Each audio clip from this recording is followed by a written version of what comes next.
Hey, today we're going to be talking about all the different kinds of tones you can get out of a snare drum, and a lot of this will apply to other drums. So first, I want to go ahead and talk about different zones we have on our snare drum. So we can play at the edge right here. We can play on the logo.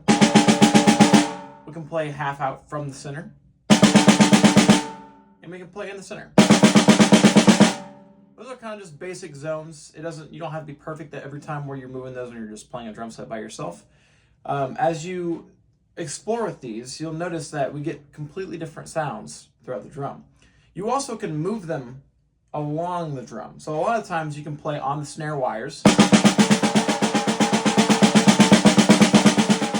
up and down going to the edge. So here's where my snare wires are located. So as you move, you get varying different sounds. So it's really cool. You can experiment a lot with it. So a lot of times when I'm playing, I will actually play over here or even right here. Especially when I'm playing like a train beat, for example. I love being able to go out to the edge of the snare drum because it gives me more of that like thinner shell sound for these low notes. And then when I go to the center, you get a more full tone. So you get a lot of contrast in the sound. So that's one way you can experiment with the drum. And just know when you play this drum, when you're playing it with the drum set in the context by yourself, there's nothing wrong that you can do. You can truly make a lot of different sounds and experiment with tones. So with that being said, with the zones, let's actually talk about different stroke types and different ways we can make sounds with this drum in general. So the first thing, most people love teaching this as their first like rudiment, is a multiple bounce roll, or just we'll call it a buzz press in this case. So a multiple bounce roll would be continuous left, right, buzz press. So that is, if we play it isolated, you can do this as short or as long as you want for any kind of style that you're playing. I'll do a short one. I'm just turning my wrist and letting the stick drop and letting the bead bounce several times, hence the term multiple bounce roll, right? Like I said, you can make it as short, as tight as you want. It does not matter. In this case, it depends on what you're going for stylistically. So I like to displace buzz presses a lot of times in between ghost notes. And that ghost note is, once again, just turning the wrist and letting the stick bounce, just dropping from our like normal tacit position. It's really a more top head focused sound. So it's really nice to displace between hi-hat stuff as well as higher notes.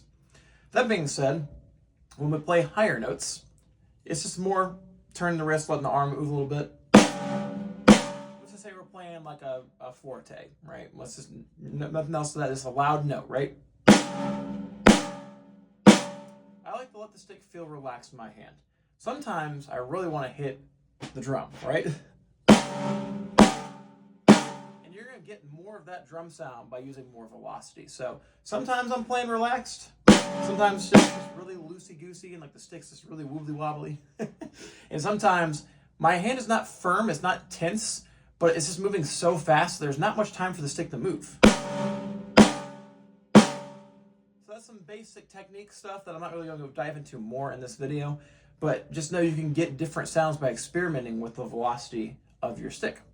So enough of that. Let's talk about various different sounds you can get on the drum itself. Rim knock is a pretty famous one. I like to use, if you use Vic Firth, I like to use the American flag as a guide. Oftentimes, it will be the sweet spot of the stick right there. And you can move this up and down along the rim and get various sounds. So it really just depends on what kind of sound you're looking for. Use your ears, like really use your ears. Listen to the band around you when you're playing with bands and see what sound fits and gels with the other frequencies going around you with the other instruments. So you can play this muted, or you can play this open.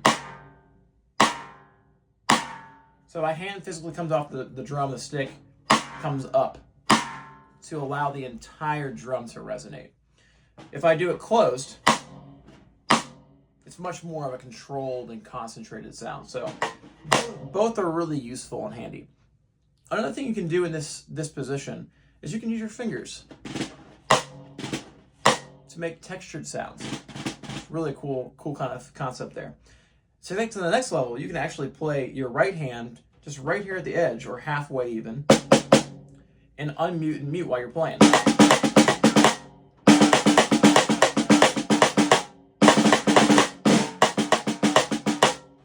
not gonna do that a whole ton in gigs, but like you really can do that and incorporate that with various sounds and various gigs. So there's many more sounds we can dive into. I'm gonna go ahead and end it there. What's some sounds that you like to use? Go ahead and drop that in the comments. Let me know, and we could have a discussion about it. So.